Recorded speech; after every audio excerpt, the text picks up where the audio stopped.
Assalamualaikum warahmatullahi wabarakatuh. Madayaw ug maayong adlaw kaninyong tanan. Magandang araw sa inyo lahat. Maligayang araw ng mga ama sa lahat ng tatay, papa, itay at sa mga lahat ng taong nagsisilbing haligi ng tahanan at pinagmumulan ng lakas at tibay ng bawat isa. Sa araw na ito, kinikilala natin ang inyong sakripisyo, sipag at walang kapantay na pagmamahal.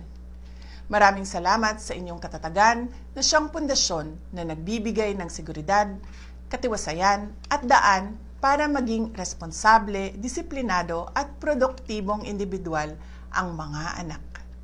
Ang inyong pagsisikap ay nagpapaalala sa amin ng inyong dalamhati at pagmamahal sa pamilya. At ito rin ang nagiging magandang halimbawa na nagbibigay ng inspirasyon sa mga kabataan. Maraming salamat sa inyong katatagan sa panahon na ang pamilya ay nahihirapan. Maraming salamat sa inyong patnubay sa mga panahong tila walang katiyakan. Maraming salamat sa inyong pagmamahal. Sa bawat ama na patuloy na lumalaban, naglilingkod at walang pagod na itinataguyod ang pamilya sa kabila ng hirap, hangad ko ang inyong tagumpay. Happy Father's Day sa inyong lahat. Syukran.